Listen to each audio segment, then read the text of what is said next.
Bom dia a todos, graça e paz aos que estão aqui, graça e paz aos que estão em casa, todos que nos assistem nesta manhã. Estamos iniciando a Escola Bíblica Dominical. Quero convidar a irmã Zeilda Alves Bonfim para nos dirigir no estudo desta manhã. Estamos estudando a Epístola aos Romanos, acho que vocês estão lembrados disso. Então pegue sua Bíblia, você que está em casa, abre no livro, na carta de Paulo aos Romanos, e aguarde a professora Zeilda assumir, ok? Estamos estudando este ano a Epístola de Paulo aos Romanos. Feche seus olhos, vamos fazer uma breve oração pela irmã Zeilda e por nós também. Querido Pai, graças damos ao Senhor por esta manhã gloriosa, domingo da ressurreição, dia do Senhor. Tu nos dás o privilégio de estarmos na tua presença, na tua casa, de termos a tua palavra, de termos a tua filha, irmã Zeilda, para nos dirigir nesse estudo. Louvado seja o teu nome, Senhor.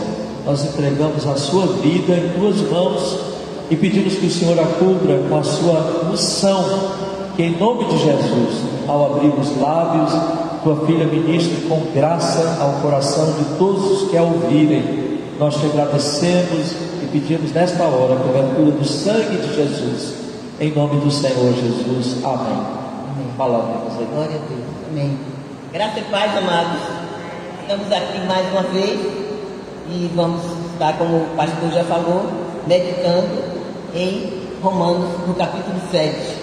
E é como Paulo diz, né, lá em Filipenses: eu não me incomodo de estar sempre repetindo as mesmas coisas, porque é segurança para vós, né? Então nós vamos estar abrindo as nossas Bíblias no capítulo 7, que é tremendamente impactante, essa luta que a gente vive constante, né? Então nós vamos estar aqui revisando aquilo que nós vimos na semana passada. Nós vamos estar lendo mais uma vez o capítulo 7. Porventura ignorais, irmãos, pois falo aos que conhecem a lei, que a lei tem domínio sobre o homem toda a sua vida. Ora, a mulher casada, ele faz analogia aqui da mulher casada com essa questão desse novo momento em que nós estamos vivendo. Então ele diz: a mulher casada está ligada pela lei ao marido, enquanto ele vive. Mas se o mesmo morrer, desobrigada ficará da lei conjugal, de sorte que será considerada adúltera se, vivendo ainda o marido, unir-se com outro homem. Porém, se morrer o marido, estará livre da lei, e não será adúltera se contrair novas núpcias. Assim, meus irmãos, também vós morreste relativamente à lei, por meio do corpo de Cristo, para pertenceres a outro, a saber, aquele que ressuscitou dentre os mortos, a fim de que frutifiquemos para Deus. Porque quando vivíamos segundo a carne, as paixões pecaminosas, postas em realce pela lei, operavam em nossos membros, a fim de frutificarem para a morte. Agora, porém, libertados da lei, estamos mortos para aquilo que estávamos sujeitos, de modo que servimos em novidade de espírito e não na caducidade da letra. Que diremos, pois? É a lei pecado? De modo nenhum. Mas eu não teria conhecido o pecado, senão por intermédio da lei, pois não teria eu conhecido a cobiça, se a lei não dissera: não cobiçarás. Mas o pecado, tomando ocasião pelo mandamento, despertou em mim toda sorte de concupiscência. Porque sem lei está morto o pecado. Outrora sem lei eu vivia, mas sobrevindo o preceito, reviveu o pecado e eu morri. E o mandamento que me fora para a vida, verifiquei que este mesmo se me tornou para a morte. Porque o pecado, prevalecendo-se do mandamento, pelo mesmo mandamento, me enganou e me matou. Por conseguinte, a lei é santa e o mandamento é justo santo, justo e bom. Acaso o bom se me tornou imóvel? De modo nenhum. Pelo contrário, o pecado, para revelar como pecado, por meio de uma coisa boa, causou-me a morte, a fim de que pelo mandamento se mostrasse sobremaneira maligno. Porque bem sabemos que a lei é espiritual, eu todavia sou carnal, vendido à escravidão do pecado. Porque nem mesmo compreendo o meu próprio modo de agir, pois não faço o que prefiro, e sim o que eu detesto. Ora, se faço o que eu não quero, consinto com a lei que é boa. Neste caso, quem faz isso já não sou eu, mas o pecado que habita em mim.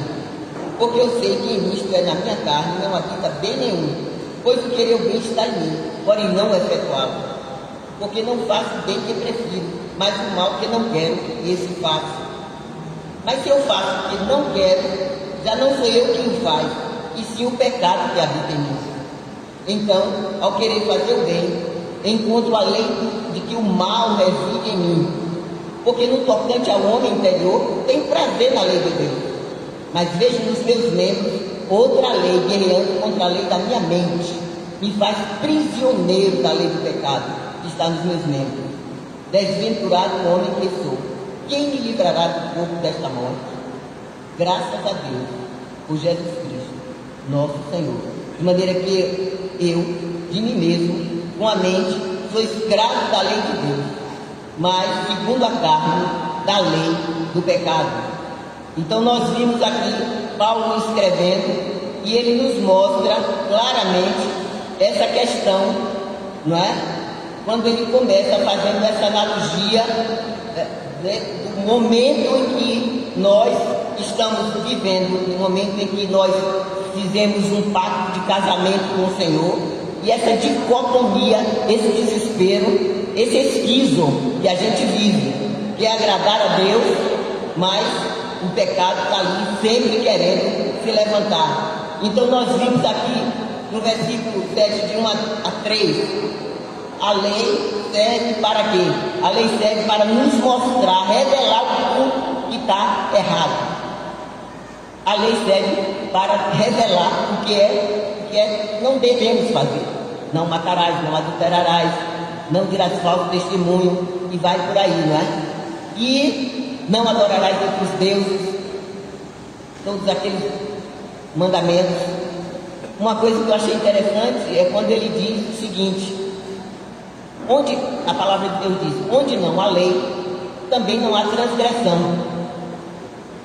Onde não há lei, também não há transgressão. Então, se não tivesse lei, estava aí uma maior bagunça. Todo mundo ia fazer o que queria, todo mundo ia beber e depois ia dirigir, matar um monte de gente, todo mundo ia andar 120, 160, 200 km por hora, e era aquela coisa terrível. Eu me lembro que quando eu estava fazendo faculdade, eu fui fazer um estágio no interior com um determinado cirurgião. E então, quando terminava aquelas cirurgias, ele trabalhava ali naquela cidade, e quando terminava, ele queria pegar a balsa de tal horário. E o que é que ele fazia? Ele tinha naquela época um Opala, que era um carro potente, e ele pisava o pé no acelerador e vinha com mais de 150 km por hora. Hoje, se ele estivesse vivo, certamente ele não ia poder fazer isso, porque hoje tem as sinalizações dizendo 80, 60, 40 quilômetros, e a gente tem a lei ali. Se nós ultrapassarmos aquilo ali, nós podemos ser, não é, autuados, podemos ser autuados. Então, o homem que clama por libertação, quem é o homem que está clamando por libertação? É um homem que é ímpio ou é o crente maduro? Quem é que clama por libertação? Será que o crente morno, ele vai estar clamando, dizendo, não, meu Deus, eu errei de novo e tal, e vai entrar nesse desespero? Não. Quem entra nessa angústia de saber o que é certo, porque a palavra de Deus nos mostra o que é certo, vai nos instruir, entendeu? E a gente vai descumprir o mandamento. Acabei de saber que alguém me contou ontem à noite, que um determinado artista aí, não sei bem o que ele é, ele estava em adultério tinha acabado um show e estava num determinado hotel em adultério com uma mulher lá qualquer. Não era a esposa dele, ele estava adulterando, e a mulher parece que descobriu, rastreou a caminhada dele e foi ao hotel onde ele estava. E de repente ele recebe um chamado lá da portaria do hotel: olha, sua esposa está aqui. E ele então entrou em desespero e resolveu pular para acho que o andar inferior, onde estava um amigo seu e tal. E no pulo que ele deu, o diabo tramou tudo bem tramado, e ele então caiu e bateu a cabeça, esmagou o crânio em vários lugares.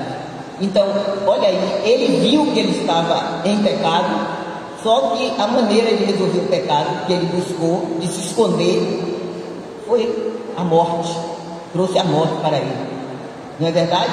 Então, o homem ímpio, ele não tem sede dessa libertação, mas o crente maduro, quando ele se confronta com a palavra, ele vê, né, a semelhança do que aconteceu com Isaías, quando ele viu o Senhor. Ele até já era um profeta, ele já profetizava e dizia: olha, arrasmoemos, ainda que os vossos pecados sejam vermelhos como escarlate, eles se tornarão brancos como a neve e tal. Ele já profetizava, está lá no capítulo 1 de Isaías. Mas quando chega no capítulo 6, isso faz toda a diferença na vida de Isaías. E então ele diz: no ano em que morreu o rei Uzias, eu vi o Senhor, ai, ai, ai, ele treme, ai de mim, porque eu sou homem de lábios impuros e habito no meio de um povo de impuros lábios. Mas hoje os meus olhos viram o rei, o Senhor dos exércitos. E ele tão desesperado, mas o Senhor disse: não, vou resolver o problema do seu pecado, da sua iniquidade. Eu sei que você é um homem de lábios impuros, mas eu tenho um remédio para isso. E mandou que o anjo pegasse brasas vivas do altar com Atenaz e tocasse nos seus lábios, e diz agora para ele: a tua iniquidade foi perdoada, o teu pecado foi coberto. Quando Daniel viu a glória de Deus, Daniel cai como se tivesse morto. Então é sempre essa experiência, quando a gente vê a glória de Deus. Quando Paulo viu a glória de Deus, Paulo ali naquele momento: quem és tu, Senhor? Ficou, caiu do cavalo, Paulo. Entende? E ali começa a sua caminhada de querer, não é, andar em sintonia com o Senhor. Então, o legalista, ele observa os aspectos externos da lei. Olha, todo mundo está vendo que eu não mato, não roubo, olha aqui, está vendo como eu sou bom? Entendeu? Não adultero e tal. Ele dá exatamente aquela parábola que Jesus falou do fariseu e do publicano. O publicano está ali: Senhor, tem misericórdia de mim, tem misericórdia de mim. O fariseu faz o que lá no monte? Senhor, olha para aqui, ó, todo mundo está vendo aí como é que eu sou maravilhoso? Olha, eu jejuo 2 vezes por semana, eu digo tudo quanto eu tenho, e tal, e ele começa a se exaltar. E o Senhor diz o quê? O publicano desceu justificado. Então o legalista, ele quer simplesmente observar os preceitos externos da lei, mas ele não consegue. E ele acaba se transformando no fariseu, porque ele não vai conseguir, através da lei, resolver o problema do pecado. O libertino diz: eu não quero saber de lei, eu quero fazer o que eu quero. Eu quero fazer o que eu quero. Mas graças a Deus que essa libertinagem só vai acontecer de maneira ampla, geral e restrita quando a igreja sair daqui. Aleluia. Quando a igreja sair daqui, aí sim, ela vai acontecer de modo, né, amplo. Mas os libertinos não querem saber de lei. Eles não querem saber, não é? E aqui no capítulo 6 de Romanos, versículo 11, olha o que diz aí, olha. Capítulo 6, 11. Assim também vós considerarmos mortos para o pecado, mas vivos para Deus em Cristo Jesus. É aquele cântico que a gente sabe: porque estás debaixo da graça e não debaixo da lei. O pecado não mais terá domínio sobre nós.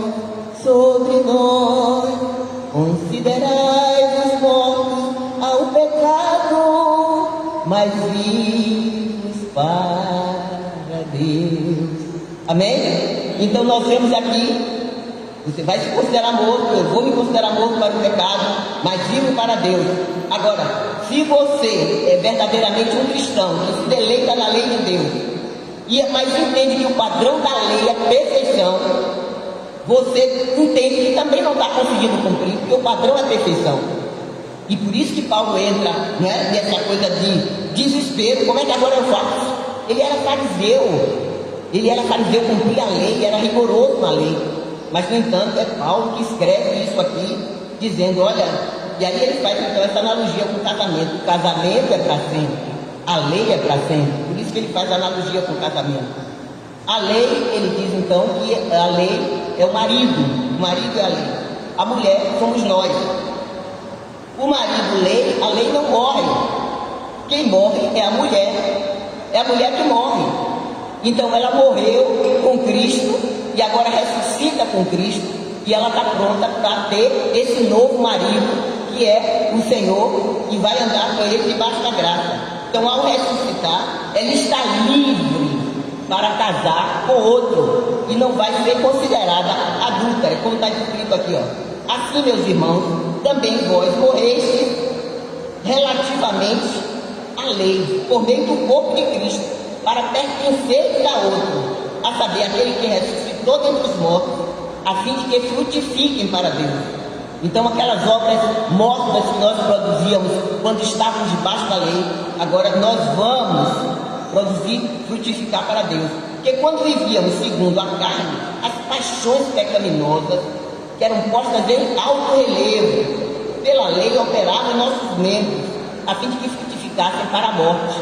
Operavam através dos nossos olhos, dos nossos ouvidos, operavam através da nossa boca, da nossa mente, não é? Agora, porém, libertados da lei, estamos mortos para aquilo que estavam sujeitos, de modo que servimos em novidade de espírito e não na caducidade da letra. Então, por exemplo, você sabe que agora tem uma lei que diz que você tem que viajar com cinto de segurança. A lei diz que você viaja com cinto de segurança. A lei é ruim? Não, a lei é boa. Por quê? Porque se vier um impulso, você der um freio de arrumação, você é protegido pelo cinto. A lei diz não ande acima de 80. Por quê? Porque a lei quer lhe proteger. Porque se você andar acima de 80, o outro vem e tal, e vira uma confusão, muitos desastres na estrada. A lei diz que você não deve beber. E se você beber, não dirija. Mas se você transgride a lei e bebe e vai dirigir, o que vai acontecer? Vai acontecer também, provavelmente você vai acabar morrendo. Então nós estamos vendo aqui casamento com a lei versus casamento com Cristo, não é? Então, a legitimidade do novo casamento, você pode casar porque agora você morreu e ressuscitou com Cristo. Quem morre, como já falei, não é a lei, não é o marido que morre, mas é eu, a mulher, eu que morro, e agora eu posso estar livre para ter um casamento com o Senhor, com a sua graça, com a sua santidade. Então a gente sabe que o pecado atrai. O pecado, lembra o que aconteceu com Eva? Que nada, você não vai morrer, olha, você vai ficar igual a Deus, vai ser deusa maravilhosa. E ela começou a ser seduzida pelo encanto da serpente, pelos elogios da serpente. Por quê? Porque o pecado atrai, ele seduz. Então todo ser que corre para fazer o que não deve, né? Tudo aquilo que eu faço para correr e fazer o que não devo, isso aí se chama pecado. Agora, a lei é um marido perfeito, ela está sempre mostrando coisas que vão trazer benefícios para mim. Eu posso transgredir, andar com mais de 80, mas eu vou pagar o preço. Eu posso dirigir bêbada, mas eu vou pagar o preço, vou morrer. Então a lei é boa, a lei é boa. A mulher que é atrapalhada, que é desorientada. Então, nós vemos aqui, todo dia, quando o pecado nos seduzir, nós temos que colocar na cara do pecado Romanos capítulo 6, versículo 11, não é? Nós temos que estar ali, ó, mostrando toda vez que o pecado tentar nos seduzir. E está ali, ó, preparado. Então nós temos que entender que a lei é santa, o mandamento é justo, santo e bom. O propósito da lei é o seguinte, é me mostrar as coisas, não é? Os fariseus estavam preocupados com as coisas externas. Aí Paulo usa a figura da não cobiçarás. Por quê? Porque na cobiça ninguém está vendo que eu estou cobiçando, como já falamos aqui no domingo passado. Então só Deus pode ver, é subjetiva a cobiça. Ninguém está vendo que eu estou cobiçando. Então a lei é perfeita sim, mas ela não pode salvar. A lei apenas, como já disse, desperta o pecado, mostra o pecado. Então, considerai, capítulo versículo 9 até o 11, eu tenho que considerar o pecado. Se eu não conheço a lei, então não tenho crise de consciência.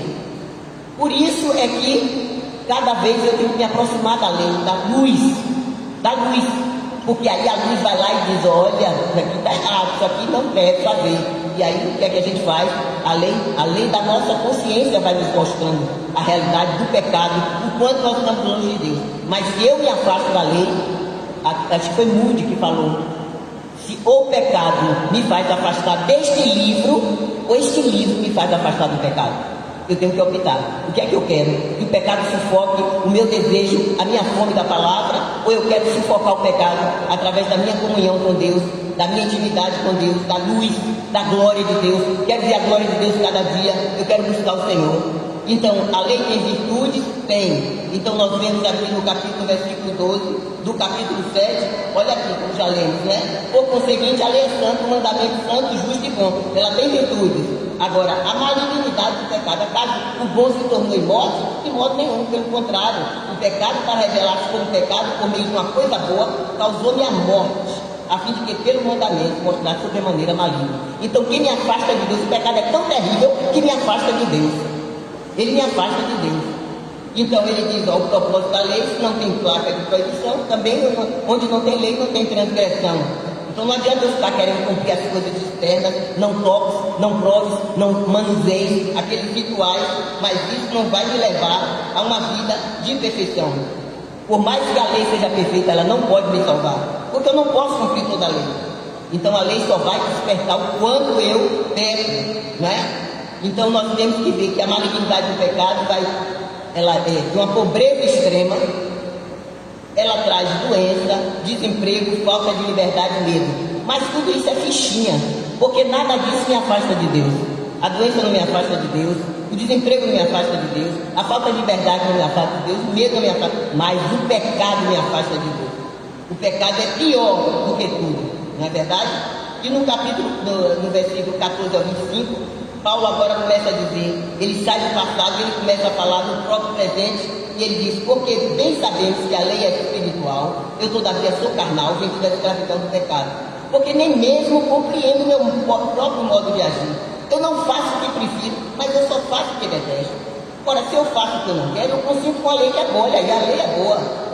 Neste caso, quem faz isso já não sou eu, mas o pecado que habita em mim. Porque eu sei que em mim, isto é, na minha carne, não habita bem nenhum, pois o querer o bem está em mim, não porém o efetuá-lo, porque não faço o bem que eu prefiro, mas o mal que eu não quero, esse eu faço. Mas se eu faço o que eu não quero, já não sou eu quem faz, mas o pecado que habita em mim. Então, contra a lei de que o mal reside em mim, encontro a lei de que o mal reside em mim, porque no tocante ao homem interior, eu tenho prazer na lei de Deus. O homem interior, o pecado não quer saber, o pecado quer lhe afastar, nada, você está cansado, não lê a Bíblia, você está com pressa, saia rápido, senão você vai perder o seu horário de trabalho, e você sabe que se você perder esse emprego, vai ser difícil para você arranjar outro. Levantar de madrugada para buscar a face do Senhor, que nada, o importante, Deus já sabe o que você precisa, não precisa saber de acordar de madrugada para buscar a face do Senhor, que nada que apontar, chorar, confessar pecado, não precisa não, Deus já sabe que você pecou, e Deus é misericordioso, e por aí vai, né? Então ele vai dizendo, neste caso quem faz isso já não sou eu, mas o pecado que habita em mim. Eu sei que na minha carne, ó, não habita bem nenhum, porque não faço o que prefiro, mas o mal que eu detesto. Então, ao querer fazer o bem, encontro a lei que o mal reside em mim, né? Porque no tocante ao homem interior, eu tenho um prazer na lei de Deus, mas eu vejo na minha carne esses membros que estão guerreando. Então, o crente imaturo, ele não tem essa crise de consciência, ele não tem essa crise de consciência, porque ele acha que ele é mais santo que fulaninho também, fulano adultera, eu só faço roubar, fulano não sei o que, mas eu só faço mentir, quando eu minto eu não ofendo ninguém, e por aí vai, ele vai começando a relativizar o pecado, não é? Então, o que é que acontece? Nós temos que entender o seguinte, que a justificação nos liberta da penalidade do pecado. Justificados pela fé, temos paz com Deus por meio do nosso Senhor e Salvador Jesus Cristo. A santificação nos liberta do poder do pecado. Aí sim, o pecado não terá domínio sobre nós, porque não estamos debaixo da lei, e sim da graça. E depois a glorificação nos liberta da presença do pecado. Então nós precisamos da justificação para sermos libertos da penalidade do pecado, da santificação para sermos libertos do poder do pecado, e a glorificação para sermos libertos da presença do pecado. Então nós precisamos entender a partir do versículo 18 até o 20 que o velho homem, ele é impotente para resolver o seu problema do pecado. Minha natureza é pecaminosa, eu nasci em pecado e em pecado me concedeu minha mãe, não é assim que Davi diz? Então ele diz, olha, eu, crente convertido, no versículo 20, eu tenho consciência da escravidão. Se eu faço o que eu não quero, já não sou eu quem faz, e se o pecado que habita em mim, ou seja, eu sou escravo do pecado. Mas acontece que a justificação me liberta da penalidade, a santificação do poder e a glorificação. Por isso que eu preciso buscar o Senhor, a sua face, a sua glória, para que eu seja cada dia mais sendo transformado de um degrau de glória a outro degrau de glória, até ser transformada na imagem do seu Filho. Então isso é a guerra inteira do crente, que ele vive toda a vida lutando, a lei não morre nunca. Então nós vivemos nessa luta constante, guerra interna do crente, cada dia. Então o homem interior, ele tem uma nova natureza, e aqui ele diz, olha, depois que ele vai falando essas coisas, ele diz, desventurado homem que eu sou, quem me livrará deste corpo de morte? Então ele mostra aquela figura daquela pessoa que cometia um delito, e então os romanos penduravam aquele corpo de morte que ele matou, alguma coisa assim, pendurava no seu corpo, e ele começava a desfilar pela cidade com aquele corpo apodrecendo, saindo morotó por todos os lados, aquele mau cheiro, e ele ficava ali, ó, tendo que desfilar, tendo que suportar, porque defunto fede, e ele tinha que tolerar aquilo tudo. Mas ele diz o seguinte: graças a Deus por Jesus Cristo, nosso Senhor, de maneira que eu de mim mesmo, com a mente, sou escravo da lei de Deus, mas segundo a carne da lei do pecado. Quem vai prevalecer na minha vida? Quem vai ter a supremacia na minha vida? É a lei do pecado ou é a lei do Espírito da vida que me livrou da lei do pecado e da morte? É a lei do Espírito da vida. Preciso gastar tempo com o Senhor. Investir tempo não é gastar, é investir tempo com o Senhor. Cada dia buscá-lo, conhecer o Senhor e o poder da sua ressurreição. Foi isso que Paulo disse, foi isso que Paulo escreveu. Amém? Que Deus nos abençoe, em nome de Jesus. Que o Espírito de Deus complete a obra e que Ele nos faça cada dia mais parecidos com Jesus, para que o seu nome em tudo seja glorificado, não é? E é como foi Santo Agostinho que disse: pregue a palavra, pregue o Evangelho, se necessário, use palavras, ou seja, a glorificação do Senhor em nossas vidas, a plena convicção de que morremos em Cristo e que estamos vivendo em novidade de vida será tão evidente, tão gloriosa, que as pessoas vão querer se atrair para aquela pessoa que está dentro de nós, que é o Espírito Santo de Deus, na pessoa de Jesus Cristo, na pessoa do Espírito Santo, habitando, transformando e a cada dia depurando as nossas vidas. Que Deus nos abençoe. Amém.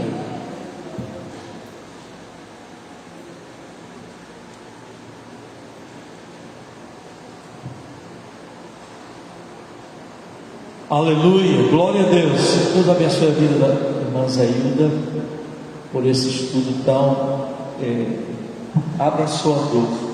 Os nossos professores são homens e mulheres que estão preparados para trazer ensino da palavra de Deus. Irmãos, antes de lermos a palavra, orarmos e cantarmos louvores a Deus, eu quero fazer dois apelos.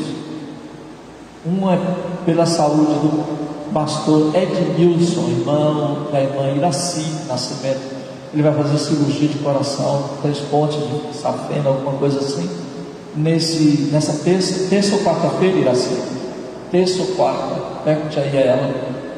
Eu acho que é terça-feira, não tenho agora certeza. Ela me falou, mas eu esqueci. Também quero fazer um apelo pela saúde do irmão Emerson Primo. Vocês se lembram que há 15 dias atrás eu fiz um apelo porque ele está hospitalizado, está com Covid, e eu soube hoje que tem 10% de chance de sobreviver. Sexta, 8 horas da manhã, sexta. Obrigado, irmã Maria. É a data da cirurgia do pastor Edmilson, irmã da irmã Iraci.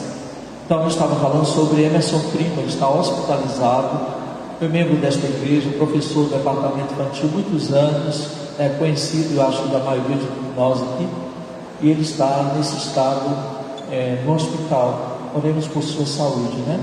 Que Deus tenha misericórdia. Rapaz jovem que precisa muito, filho único, de amparar ainda sua mãe que vive. Lembremos dele com carinho e com amor. O terceiro apelo, na verdade são três, é em favor de uma missionária idosa aposentada que está para mudar de casa e ela precisa de ter alguns utensílios domésticos novos ou seminovos. Se você puder doar novo, puder ir a uma loja, adquirir uma geladeira, tudo bem. Se puder adquirir um fogão, tudo bem. Se puder adquirir máquina de lavar, porque ela vive em um lugar onde a chuva estragou tudo isso. Estragou a geladeira, estragou o fogão, estragou a cama. Então nós queremos abençoá-la desta forma. Se você puder contribuir, doando algo novo, ou semi-novo, evidentemente, né? Pode ser semi-novo, sim, mas em boas condições de uso, né? Não, por favor, doe nada que esteja em condição precária, mas se for algo novo, você tem a condição de comprar o semi-novo. Na verdade, é uma pessoa solteira e que vai ter que refazer toda a sua vida a partir dos equipamentos domésticos: fogão, geladeira, cama, o mais que eu falei aqui. Máquina de lavar, ela não tem, lava na mão. Imagina uma pessoa idosa de 80 anos lavar roupa pessoal. Então ter uma máquina de lavar ajudaria muito, certo? Uma cama, se você puder, claro, também. Então todas essas coisas Deus vai me abençoar muitíssimo, recompensará. Amém? Convido todos a ficarem em pé para lermos a palavra de Deus e também orarmos e a Deus entoarmos o louvor. Em relação às orientações que temos dado à igreja nesses dias que estamos em fase de normalização da vida cívica, civil, melhor dizendo, vida civil, está se falando voltar atrás, decreto de lockdown novamente. Os irmãos já estão acompanhando pelas televisões aí, a transmissão de tudo isso. Então, talvez tenhamos também que mudar alguma coisa que já estávamos pensando em mudar em relação ao horário de escola dominical, culto, as atividades, enfim, que nós queremos tanto, almejamos tanto retomar. Abra a sua Bíblia em Mateus capítulo 7. A partir do verso 24 ao 29, Evangelho de Jesus Cristo segundo escreveu Mateus, capítulo 7, do 24, melhor dizendo, ao 29. Vamos ler essa passagem bíblica, todos juntos lendo. Todo aquele, pois, que escuta estas minhas palavras e as pratica, assemelhá-lo-ei ao homem prudente que edificou a sua casa sobre a rocha. E desceu a chuva, e correram rios, e assopraram ventos, e combateram aquela casa, e não caiu, porque estava edificada sobre a rocha. E aquele que ouve estas minhas palavras e as não cumpre, compará-lo-ei ao homem insensato que edificou a sua casa sobre a areia. E desceu a chuva, e correram rios, e assopraram ventos, e combateram aquela casa, e caiu, e foi grande a sua queda. E aconteceu que, concluindo Jesus este discurso, a multidão se admirou da sua doutrina, porquanto os ensinava como tendo autoridade e não como os escribas. Que Deus aplique esta palavra ao coração de todos nós. Cante conosco o hino 367 que cantou: que alicerce tendes para construir uma casa firme para resistir grande tempestade que há de chegar, e a estável casa há de derrubar. Amém. Que alicerces tendes para construir construir uma casa firme pra resistir grande tempestade que há de chegar, e a Isabel casa há de derrubar. Nossa morada na rocha está, firme e segura ela ficará. Quando o temporal contra ela der, há de resistir todo o seu poder.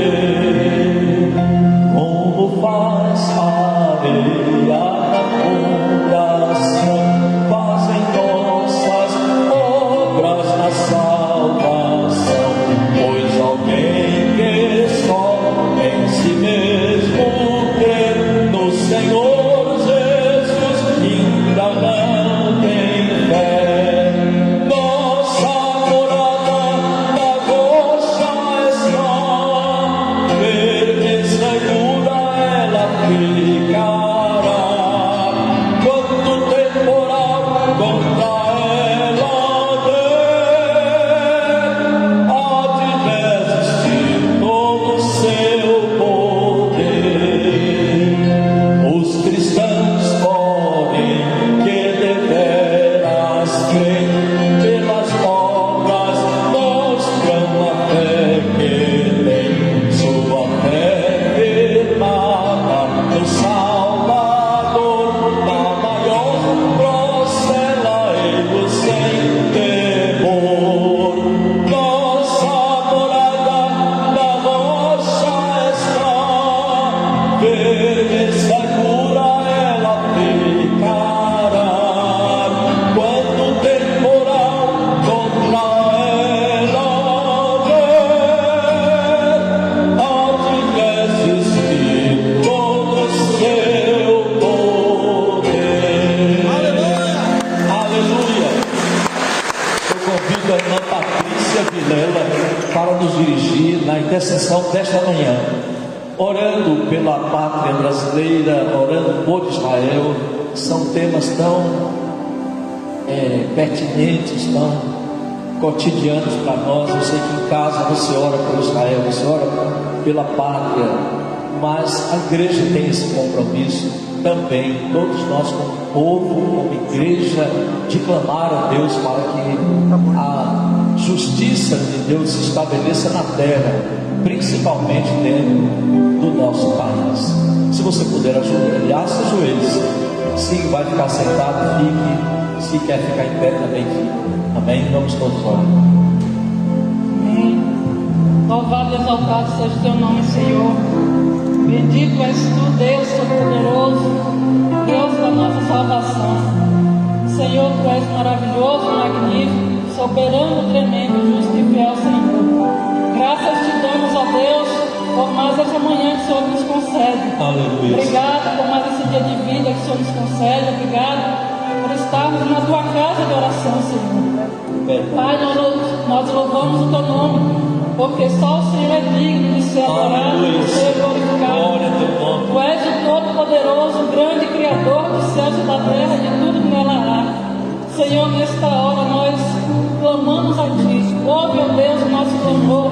Atende a nossa oração, Senhor.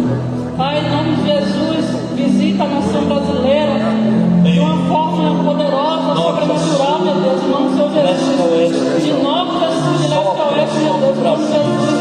Manifesta o teu poder, a tua glória, a tua justiça, a tua soberania sobre o Brasil, meu Deus. Tenha misericórdia da nação brasileira, meu Deus. Tenha misericórdia de nós, do povo brasileiro.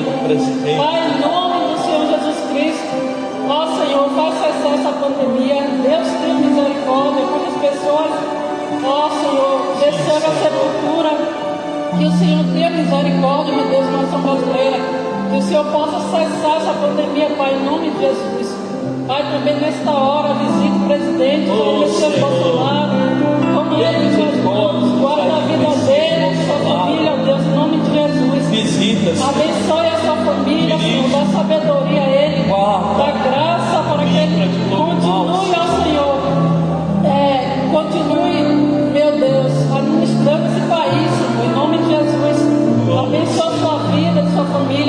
todos os ministros, todos os deputados federais, estaduais, todos os governadores, senadores, prefeitos, secretários, ó Deus. Inclina, Senhor, essas autoridades, o coração de cada uma dessas autoridades para ti. Abençoe cada autoridade, ó Deus, existente no nosso Brasil, Senhor. Tenha misericórdia. Abençoa, Pai, em nome de Jesus, a saúde do Brasil. Abençoa a economia. Abre portas de emprego se for desempregados, ó Deus. Tenha misericórdia, meu Pai. Abençoa toda a nação brasileira. Espírito Santo de Deus, convence a nação brasileira que desconhece o pecado da justiça do juízo. Que haja arrependimento, ó Deus. Que haja arrependimento do povo brasileiro, Senhor. Que o Senhor possa sarar nossa terra, ó Deus, pelo poder que é no nome e no sangue de Jesus. Pai, tenha misericórdia. Abençoa o Brasil. Abençoa toda a nação brasileira. Pai, também nesta hora nós clamamos aqui por Israel. Senhor, abençoa a nação santa, que é a menina dos teus olhos, Senhor. Faz cessar a guerra em Israel, meu Deus. Abençoe a nação de Israel, que ao caso do Senhor reine entre os muros de Jerusalém. Tenha misericórdia, meu Deus. Tira a cegueira espiritual. Que eles venham reconhecer que o Senhor Jesus Cristo é o único Messias verdadeiro, ó Deus. Abençoe que a paz do Senhor reine entre os muros de Jerusalém. Abençoe-nos nessa manhã, Senhor. Pai, cura cada enfermo nesta hora. Visita Emerson, Deus. Tem misericórdia do teu filho, meu Pai. Tem misericórdia dele. Manifesta o poder de cura na vida de Emerson e de todas as pessoas que se encontram, ó Deus, no leito de hospital, na UTI, Senhor. Cura cada enfermo nesta hora, Senhor. Dá-nos uma manhã de paz. Fala conosco, Senhor. Muito obrigado, ó Deus. Nós te louvamos e já te agradecemos por tudo. No nome santo e poderoso do Senhor Jesus, aquele que vive e reina para sempre. Amém. Amém. Toda a igreja diz amém. Com a palavra de louvor, não Silas para pastor Denilson, uma Bárbara.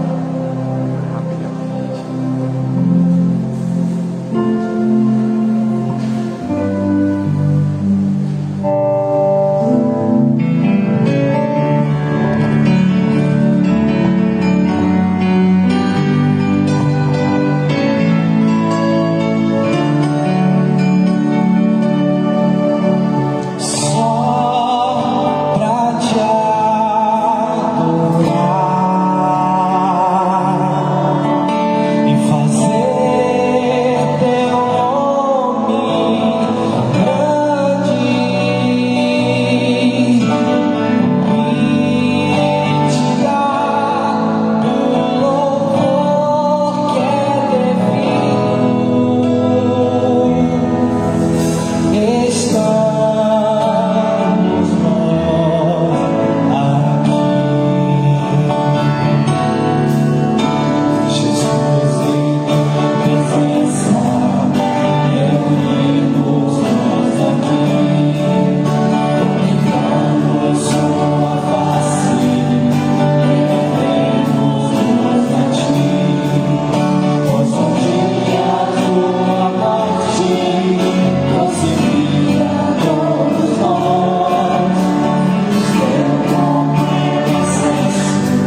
canção, eu creio que nem todos possam conhecer ainda, mas a gente já cantou algumas vezes aqui a canção A Bênção. Eu gosto de cantar esse louvor porque o sentimento de estar transmitindo bênção, de estar profetizando bênção na vida do meu irmão, do meu amado, é muito gratificante.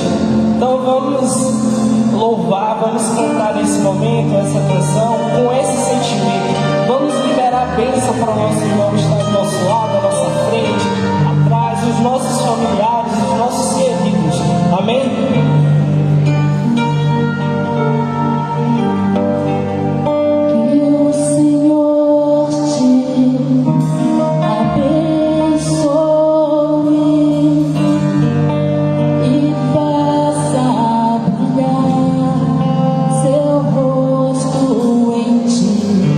Conceda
Glória a Deus. Podem sentar, irmãos. Quero agradecer a presença do baterista Silas, que é filho de um conhecido nosso, pastor Ivo. Quem lembra de Ivo? E a Liette, não é isso? Seus pais? Você nasceu na Albânia também? Você nasceu aqui, foi para a sua irmã que nasceu lá, não foi? Na verdade foi a Alemanha, é isso mesmo, porque estavam seus pais na Ucrânia, quando sua mãe precisou fazer o parto e foi para a Alemanha. Ela tem tripla nacionalidade, então, porque é alemã, ucraniana e brasileira. Mas só são duas, né? Tá bom, Deus abençoe, obrigado pela sua colaboração.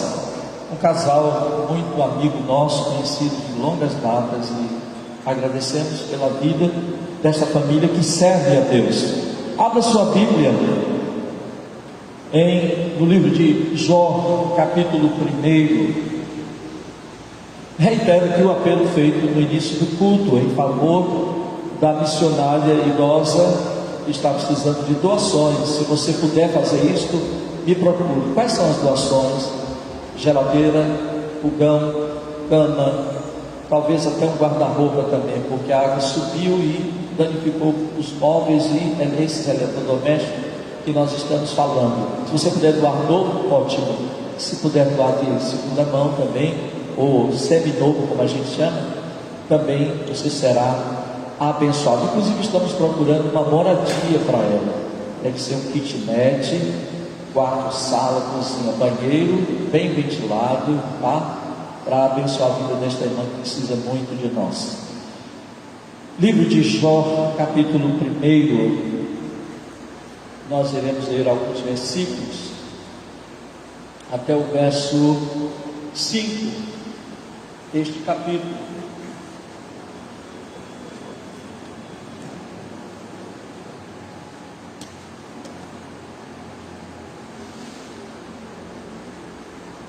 Está escrito assim: havia um homem na terra de Uz, cujo nome era Jó.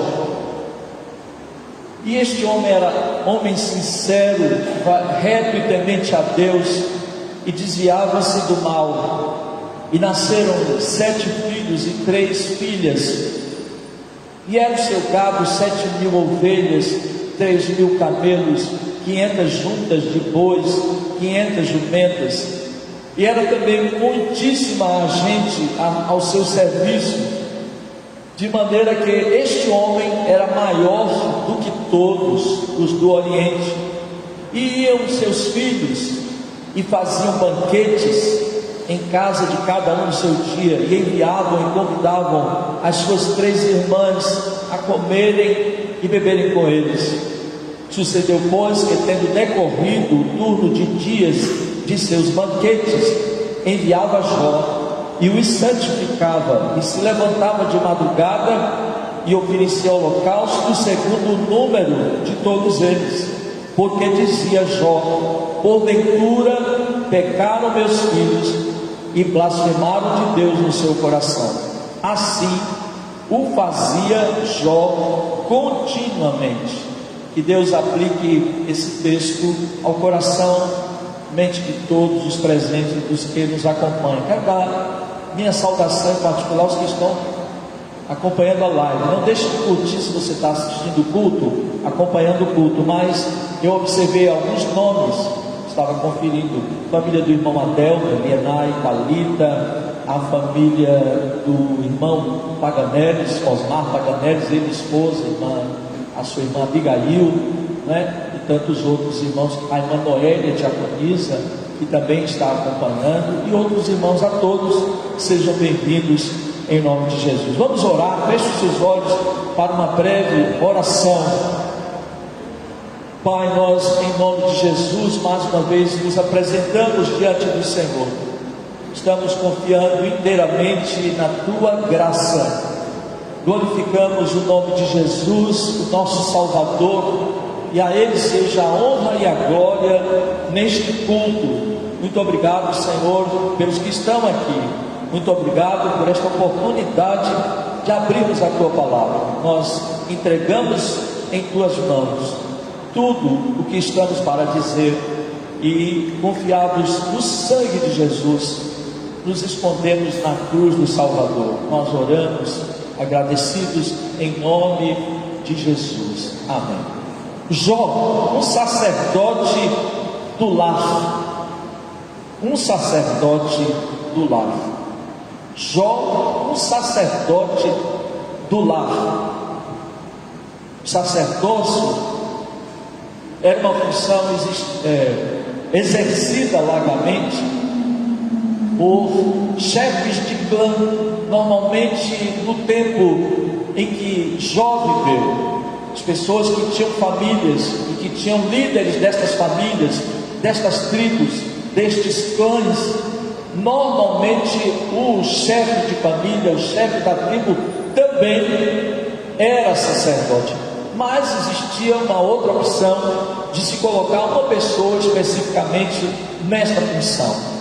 O livro de Jó não faz declaração de que ele fosse reconhecido nestas funções, mas nós compreendemos pelo entendimento da sua história, do que está escrito na Bíblia, de que Jó de fato era um sacerdote do lar, isto é, um homem que cuidava da sua casa, que compreendia as suas responsabilidades, que compreendia a natureza do que era ser pai e de uma família, na época, até pequena, porque normalmente os clãs tinham muitos filhos gerados não só com a esposa, às vezes com as escravas, com aquelas pessoas que serviam na casa deste amo, o Senhor. Jó tinha, segundo a Bíblia, segundo o relato, uma mulher e 10 filhos, 7 homens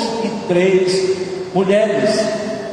E nós queremos destacar já no primeiro versículo deste livro o que é dito acerca deste homem. Primeiro, ele era homem sincero, reto e temente a Deus, e desviava-se do mal. Algumas versões diz íntegro. Ele era íntegro, temente a Deus e se desviava do mal. Aí está, portanto, uma descrição do seu caráter.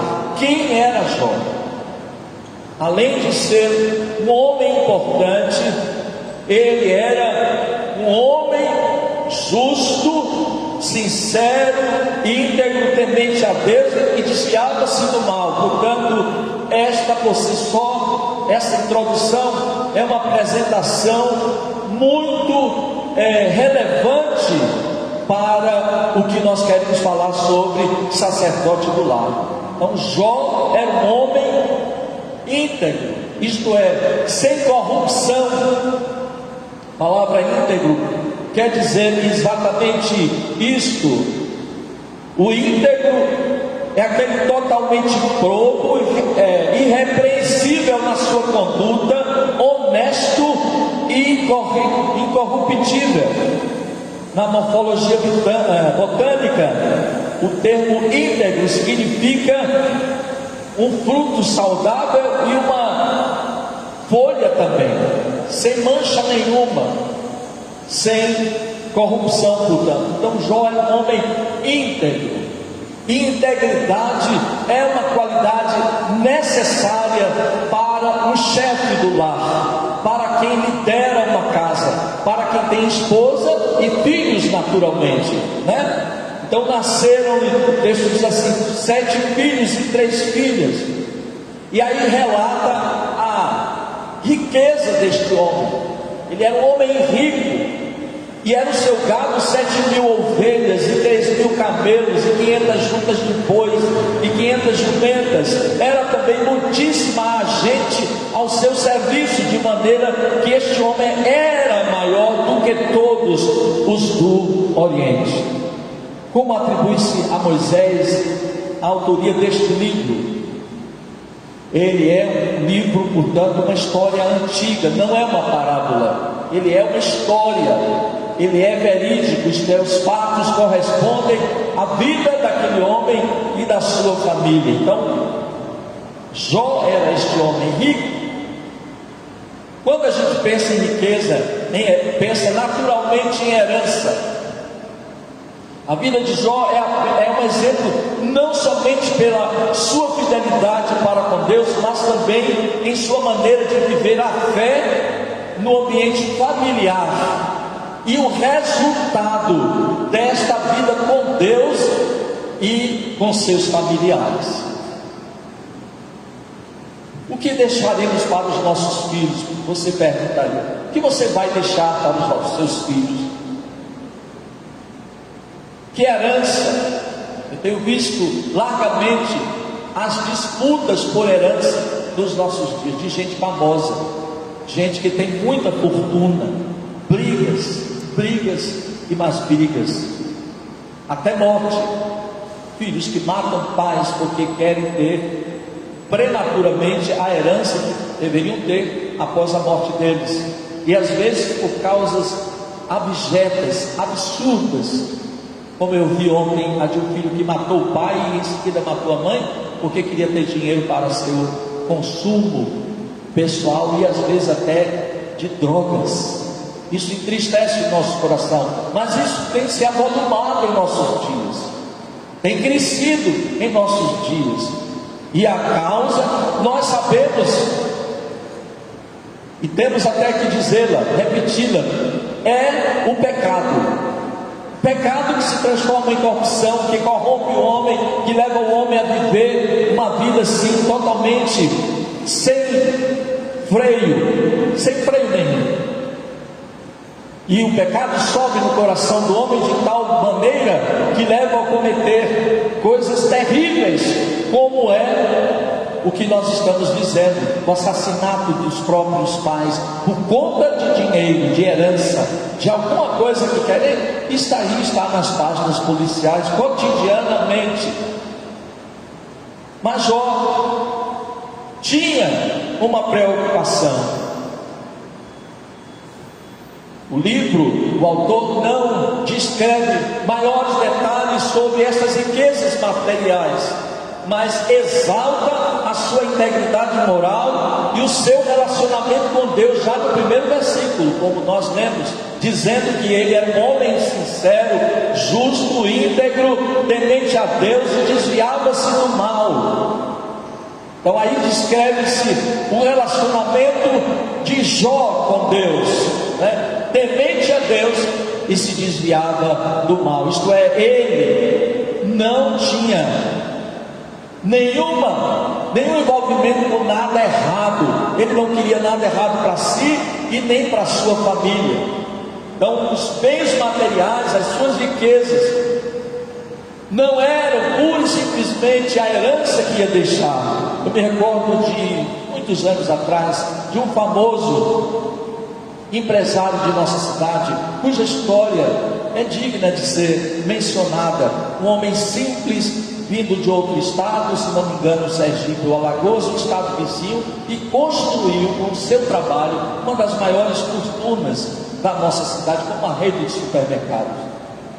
Todos lembramos disso, que até 20, 30 anos atrás esta rede dominava o mercado local. Este homem, como ele viveu e deixou uma fortuna incalculável para os seus filhos. Onde está essa fortuna? Praticamente não existe, porque seus filhos consumiram tudo, não deram prosseguimento à herança que o pai havia deixado. Qual era a herança? A principal rede de mercado nordeste, que chegou até o sul. São Paulo e Rio tiveram lojas desta rede de mercado que a gente está se referindo. Então, onde ficou a fortuna deste homem, a herança? Não é difícil descobrir. E assim tem sido outras histórias de homens que possuíam fortunas, mas a maior fortuna, sem dúvida, é esta que a Bíblia diz aqui. Olha, além de ser um homem rico, mencionado depois de apresentá-lo como um homem íntegro, isto é, incorruptível, um homem que não tinha manchas no seu caráter, desviava-se do mal e tinha um relacionamento com Deus, e ele era proprietário de vasta criação, de gado, de ovelha, de bois, de jumentos, e ainda pontua, tinha muita gente ao seu serviço. Fazer uma afirmação desta naqueles dias significava dizer que ele tinha muitos escravos ou empregados, e estes por si só também se constituíam sua família, porque na linguagem bíblica, todo homem que tivesse um lar, uma casa, esposa, filhos, e que tivesse escravos, porque naquele tempo era comum se comprar pessoas para serviços domésticos, e eles ficavam vivendo naquela família por gerações. Se casassem e tivessem filhos, filhos naturalmente seriam propriedade do dono da casa. Aí a Bíblia diz que ele era um homem que tinha muita gente ao seu serviço, de maneira que, o texto comenta, este homem era o maior de todos os do Oriente. Hoje em dia, isto é raro de se ver. Isto é uma pessoa que tenha uma casa tão abençoada e que tenha pessoas que sirvam por gerações dentro. Este perfil já mudou e muito, mas naquele dia não era assim. Ele era um homem rico, seus filhos não necessitavam de nada, mas a Bíblia mostra que eles eram independentes, isto é, eles não viviam debaixo da total tutela do pai. O pai não, eles moravam cada um nas suas casas, porque o texto diz que, verso 4, seus filhos iam e faziam banquetes em casa de cada um no seu dia, e enviavam e convidavam as suas 3 irmãs a comer e beber com eles. Então eles eram uma família próspera, eles eram uma família abençoada, eles eram uma família que tinha bom relacionamento. Não eram filhos que brigavam entre si, pelo contrário, eles se uniam para celebrar, para comemorar. Deviam ser muitos festeiros, queriam ter festa em casa praticamente todo dia, e eles faziam festa e convidavam um ao outro, enchia a casa. Mas o pai, que se chame a atenção deste detalhe, estava atento à vida dos seus filhos e descendentes. Ele devia ter descendentes. Se eram casados e estavam em casa, devia ter descendentes. Então, uma família numerosa tinha Jó.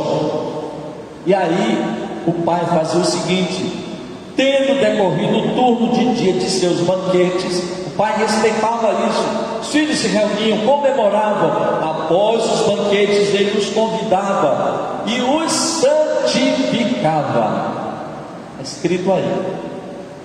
Isto é papel de sacerdote, é ensinar, é instruir sobre a vida íntegra que ele mesmo já vivia. Ele era exemplo para a sua família, para o seu lar. Então Jó chamava os filhos e os santificava, e os se levantava de madrugada, aquilo que a irmã Zaida falou aqui, de oração de madrugada, não importa o momento, está sempre orando, e oferecia holocausto segundo o número de todos eles, porque dizia Jó: porventura pecaram meus filhos e blasfemaram de Deus no seu coração. Assim fazia Jó continuamente. Mas ele não era uma prática esporádica. Ele, além de ser um homem que possuía riquezas, que demonstrava prosperidade do que possuía, ele zelava pela herança espiritual dos seus filhos. Aquilo que ele vivia, ele queria transmitir para os seus filhos, a comunhão que ele tinha com Deus. Então ele era o exemplo desta vida com Deus. Então ele convidava os filhos e os santificava e oferecia holocausto por cada um deles. Imagine vocês que tarefa: 10 filhos, e aos 10 filhos ele reservava um momento especial para orar por eles, para clamar a Deus, porque Jó dizia: se meus filhos cometeram algum pecado contra Deus, eu não quero que eles sejam achados culpados. Então Jó se preocupava com esse tipo de coisa. Infelizmente não é o quadro que nós vemos hoje. A maioria dos pais está preocupada em deixar, quando está preocupada em deixar para os filhos heranças de bens materiais, mas o que eles precisam deixar, irmãos, e talvez seja este um grande erro da grande maioria dos lares hoje, preocupados em deixar alguma herança para os filhos, preocupados deveriam estar em deixar uma herança espiritual. Uma herança espiritual. Não é uma herança apenas se tem condição de ter bens e poder deixá-los para seus filhos posteriormente. Amém. Mas o melhor de tudo é deixar para eles uma herança espiritual. Os bens materiais podem sumir em meio a uma crise econômica, uma tragédia, como foi o caso de Jó. Mas o exemplo que os pais passam para os filhos sucedem-se gerações e gerações. Glória a Deus. Eu sei disso porque eu conheço muitas famílias. Inclusive eu venho de uma família que tem uma herança religiosa muito bonita. Meus avós, por parte de mãe, foram responsáveis por transmitir aos filhos.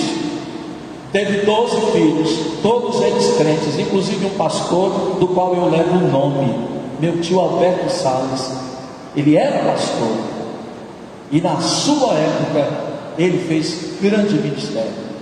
Ele foi pastor e iniciou a construção do templo da Igreja Batista de Mares, que os irmãos conhecem, lá na Cidade Baixa, e que foi terminado pelo missionário M.G. White, que na época trabalhava em Campo Baiano, e Dona Kate trabalhava ali, concluindo o seu ministério.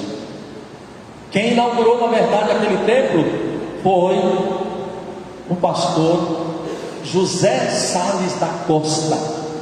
Foi quem inaugurou. Mas, irmãos, voltando à questão família, então, a herança que meus avós deixaram, meus avós não eram ricos, embora tenha se comentado que minha avó era descendente de portugueses e que a família dela, por parte dos pais dela, eram pessoas abastadas, porque eram portugueses, comerciantes em Salvador, mas não se herdou nada dessa fortuna que a gente não sabe nem que fim levou. Mas a maior herança que a minha família teve foi a herança espiritual. Meus avós crentes passaram para os filhos, entre eles a minha mãe, e todos eles transmitiram para os seus filhos. A grande maioria dos meus primos são crentes no Senhor Jesus, inclusive há vários pastores. Glória a Deus por isso. Graças a Deus por esta herança bendita. O legado de Jó foi a herança espiritual, porque, como eu disse, bens materiais sucumbem em meio às crises econômicas, a tragédias, mas o exemplo que os pais deixam acompanham gerações. Que exemplo você está construindo para deixar para os seus filhos? Eu vejo aqui vários irmãos e sei que têm filhos. Qual é a herança que você está preocupado em deixar para os seus filhos? Os que já têm filhos, os que irão construir família, certamente pensam em ter filhos. Qual é a preocupação? Jó tinha esta preocupação. Ele era um sacerdote do lar, ele não desconhecia a sua obrigação espiritual. Ele ensinava pelo exemplo do caráter reto, íntegro, mas também ensinava acerca de Deus. Ele falava acerca de Deus, porque a Bíblia diz que ele era temente a Deus, desviava-se do mal e estava atento à vida espiritual dos seus filhos. Qual é a atenção que você, pai, mãe, dispensa à vida espiritual dos seus filhos? O que você faz para que amanhã seus filhos herdem esta herança espiritual? Porque passa mesmo, o exemplo fica. Os pais oram pelos filhos, intercedem por eles, pagam o preço para que eles se convertam ao Senhor Jesus, se tornem filhos de Deus. Este é o principal legado. Ele estava transmitindo a esses filhos um legado espiritual que ninguém pode roubar: o temor a Deus. Ele cultivava no coração o desejo de conhecer cada vez mais a Deus. Abra sua Bíblia neste mesmo capítulo 1, e veja o que ele diz no verso 21. No sair do ventre da minha mãe, isso depois da tragédia, subsequente à tragédia da minha mãe, tornarei para lá. O Senhor deu, o Senhor tomou.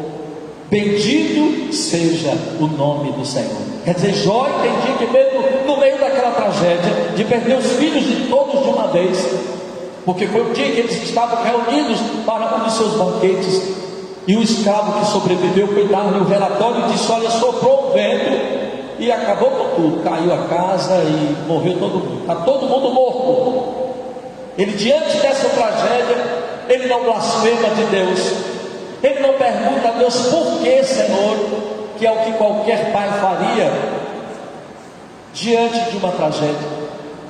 Ele não pergunta a Deus, ele só diz: o Senhor deu, o Senhor tomou. A família que eu tenho é do Senhor, eu tomo conta dela, mas ela pertence a Deus. Você tem tido essa atitude diante dos seus filhos, conscientizá-los de que são filhos seus, mas pertencem a Deus? Isso faz a diferença, irmãos. Isso faz totalmente a diferença. Então Jó tinha esse hábito, ele cultivava no coração o desejo de estar sempre na presença de Deus, mesmo diante da tragédia. Ele declara que o Senhor deu, o Senhor tomou. Bendito seja o nome do Senhor. Ele era um homem de vida santa. Veja o que diz o capítulo 31, verso 1 deste livro, capítulo 31, verso 1. Jó, capítulo 31. Era um homem cultivado. Fiz o concerto com meus olhos, como pois os fixaria numa virgem? O que é que Jó está dizendo? Eu sou um homem casado, comprometido, porque eu andaria observando outras mulheres? Eu tenho a minha esposa. Então era uma atitude de um homem íntegro, de um homem justo. Não estaria cobiçando nem desejando outras mulheres. O versos de 9 e 10 deste mesmo capítulo diz assim: se o meu coração se deixou seduzir por uma mulher, ou se eu andei rondando a porta do meu próximo, isto é, adultério, então moa minha filha, minha mulher, para outro, e outros se encurvem sobre ela. Olha que integridade. Se eu fiz isso em algum momento, se eu sendo casado, tendo esposa, olhei para outra mulher, se eu ambicionei ter uma jovem, ou se na porta de alguma mulher eu bati para coabitar com ela, seduzido, eu deixarei que minha mulher seja também alvo desse tipo de coisa. Veja que situação para Jó. Eram os argumentos que ele usava diante de Deus, diante com a sua provação. Ele dizia: olha, eu não estou errando diante do Senhor. O Senhor tem os seus olhos sobre mim e me conhece. Você pode dizer isso? Meu Deus me conhece. Meu Deus me conhece. E eu jamais faria alguma coisa que transgredisse mandamentos de Deus e ferisse a santidade do Senhor. Ele teve tantos filhos, perdeu os 10 de uma vez. Os 10 primeiros morreram de uma só vez, vítimas de um furacão, como parte da sua provação. Os outros 10 ele teve depois, como declara o capítulo 42 desse livro, 42 verso 14, está escrito assim: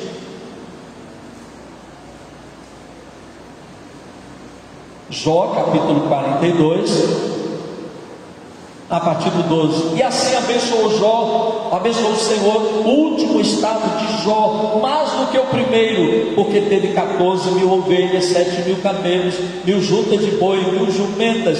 Também teve 7 filhos, mais 7 e 3 filhas. Então a Bíblia mostra que Jó teve uma segunda família, uma segunda chance depois da provação. Mas eu tenho certeza de que Jó deu igual tratamento aos seus 10 filhos que vieram após a morte dos 10 primeiros. Jó não mudou, ele ficou incorruptível, ele não deixou Deus a partir dali por causa da provação dele. Pelo contrário, ele disse: Deus tomou.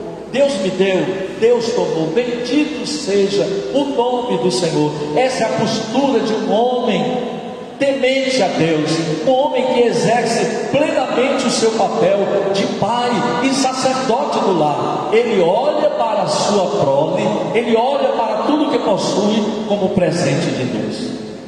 Seu trabalho, aquilo que você tem amealhado, aquilo que você conquistou, justamente nos anos em que você viveu, ou vive ainda, né? Se estiver trabalhando, é bênção de Deus sobre sua vida.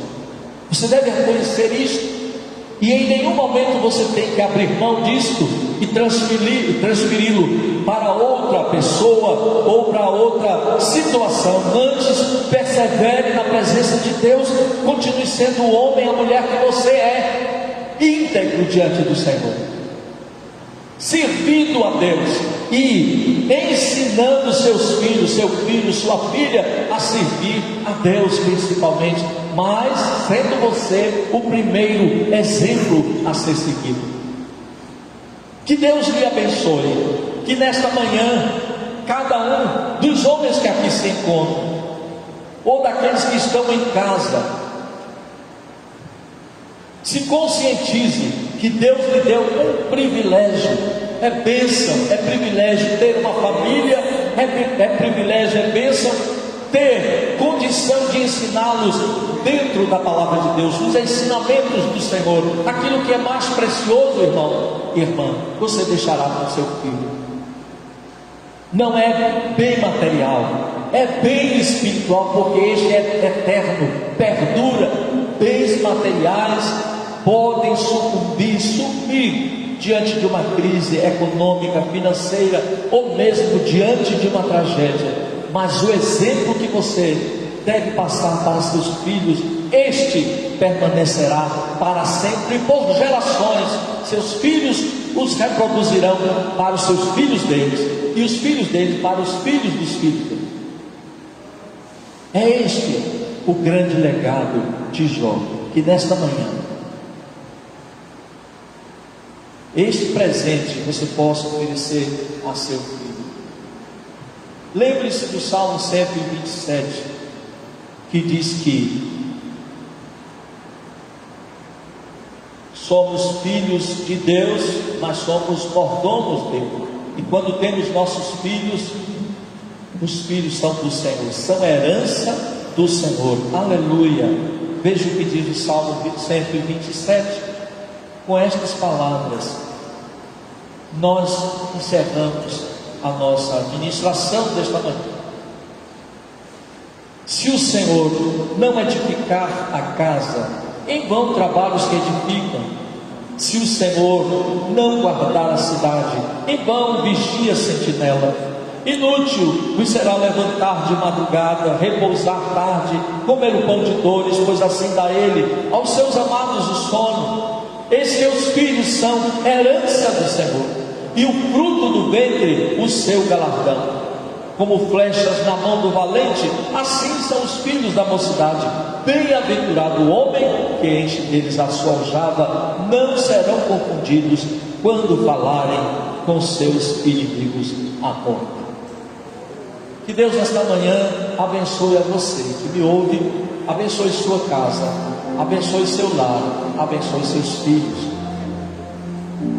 Fique em pé nesse momento. Nós vamos orar pelos lares aqui representados. Se você tem filhos, reconsagre-os agora. Esse é o momento de reconsagração. Você tem quantos filhos? 2, 3, porque ninguém hoje tem mais 10 filhos, né? A maior vai estar organizada e vira também, bora 10 de março. Olha ali, ó. Maciel vai para junto de Bárbara com os 2 filhos. Ministre sobre seus filhos agora. Declare a Deus, Maciel e Bárbara, que Emanuel e Davi são herança do Senhor. É alegria para o coração de você ter filhos saudáveis, bonitos, mas a bênção maior é você poder ministrar a eles, dar a eles herança espiritual. Ore por seus filhos, se não estão aqui, ore por eles. Ainda assim, Mencione-os perante a presença do Senhor. Diga ao Senhor: Senhor, aqui está fulano, fulana, comigo, Senhor. Eles não estão ainda aqui, mas irão estar um dia, porque a tua palavra se me assegura que eles são herança do Senhor. Eu te agradeço por isto. Então ore por seus filhos agora. Se estão no caminho do Senhor, amém. Se estão desviados, de misericórdia, mas não deixe de orar por eles e clamar por suas vidas. Pai, em nome do Senhor Jesus, nós queremos engrandecer-te, Senhor, por esta grande e feliz responsabilidade, Senhor, de termos filhos e ensiná-los o caminho do Senhor. Muito obrigado pela bênção de termos nossos filhos em nossos lares. Muito obrigado pelo tempo que temos com eles, pelo exemplo que o Senhor permite que lhes demos, Senhor, por nossas vidas de integridade, de caráter, de responsabilidade. Senhor Deus, quando o mundo carece tanto disto, nós estamos vendo lares sendo destruídos, Senhor, pela ausência total de Deus em suas vidas. Nós pedimos misericórdia por aquele lar cujo filho está rebelde, entregue às drogas, cometendo maldades. Senhor Deus, tenha misericórdia dos pais que perderam filhos para as drogas, para a marginalidade. Meu Deus, que perderam filhos até mesmo dentro de casa, por não lhes dar assistência devida, Senhor. E este filho e esta filha tem no seu coração a rebeldia.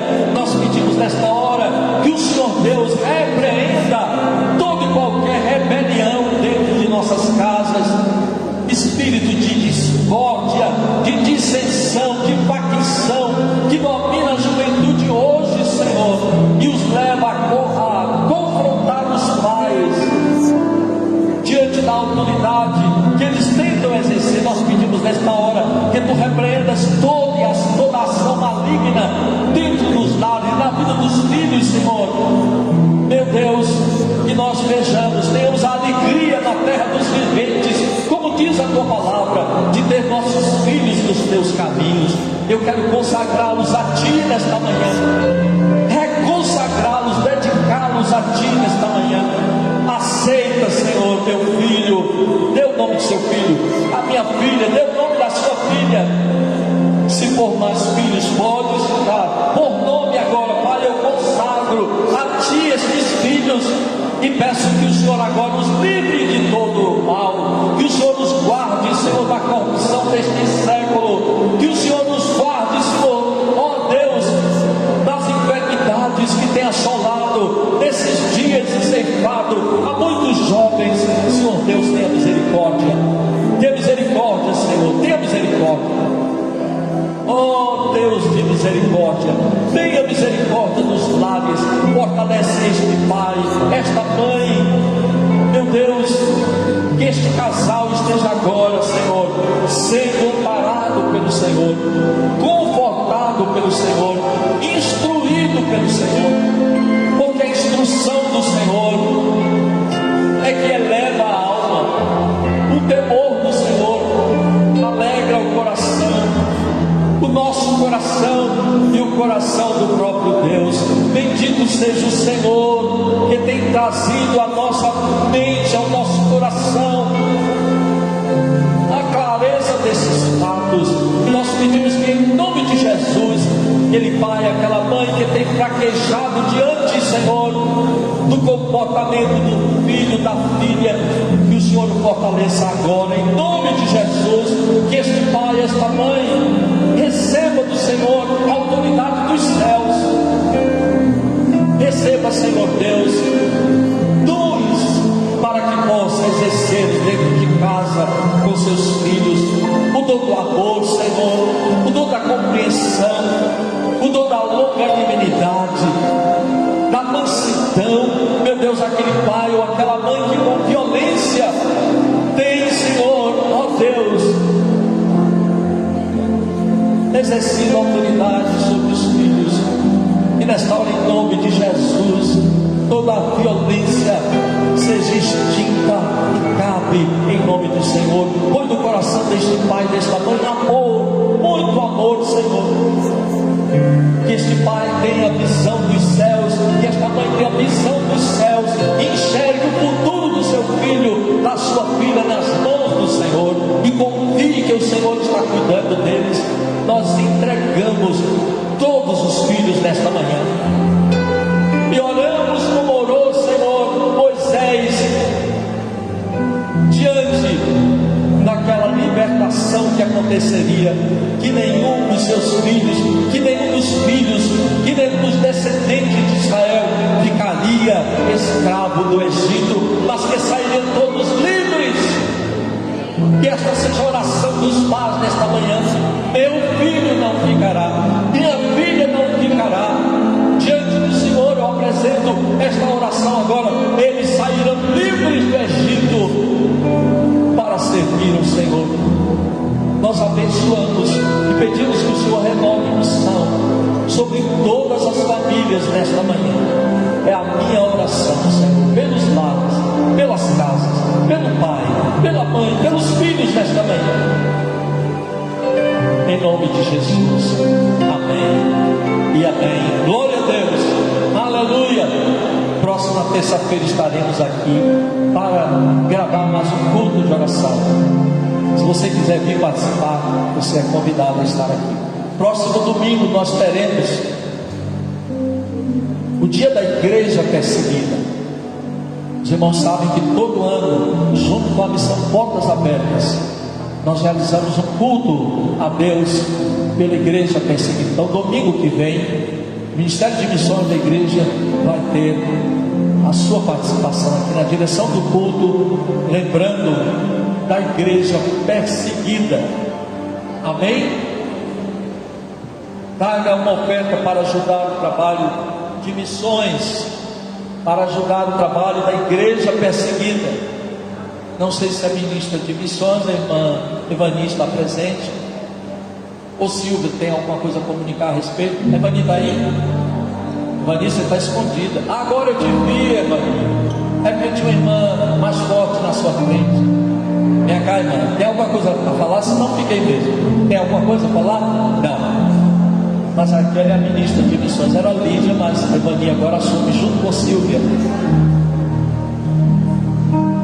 Chegue nas peças, quer falar? Pega o microfone aí. Olha, Vira está levando o microfone até você. Pode falar daí mesmo.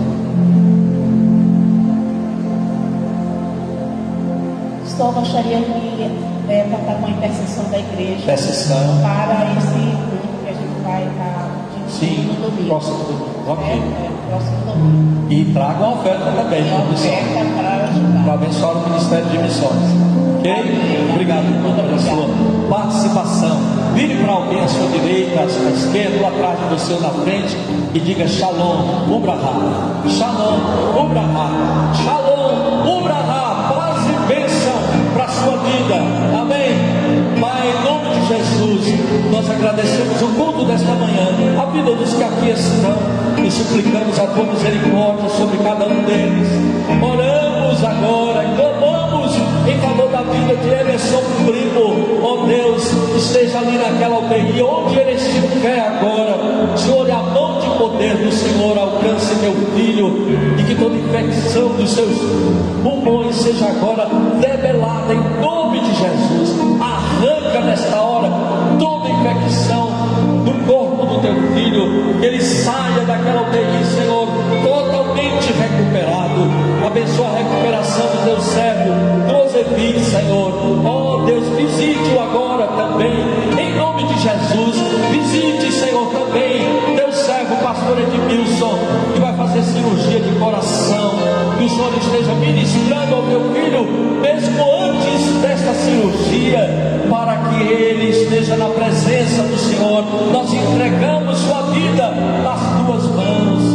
Oh meu Deus, visite todos que aqui estão, aqueles que estão com familiares enfermos, com as doenças mais diversas, Senhor. Oh Deus, em nome de Jesus, põe tua mão de poder agora sobre a cabeça de cada um dos teus filhos.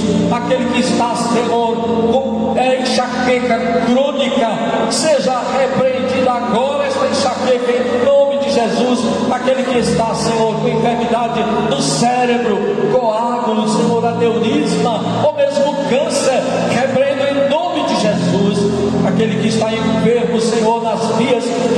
respiratórias, aquele que tem, ó Deus, pulmões comprometidos, que tem a traqueia, a faringe comprometida, eu repreendo agora toda manifestação de doença neste corpo, em nome de Jesus. Aquele que está com o fígado doente, o pâncreas doente, o estômago doente, os rins, a bexiga, os ovários, ó Senhor, meu Deus, os intestinos grosso e delgado, Senhor, os ossos do corpo, meu Deus, que em nome de Jesus toda doença maligna nos ossos seja repreendida agora, em nome de Jesus. Inflamações de juntas, ossos enfraquecidos pela osteoporose, Deus, que em nome de Jesus cesse agora toda enfermidade, Senhor Deus, nos corpos dos teus filhos, em nome de Jesus. Pressão alta eu te repreendo, em nome do Senhor.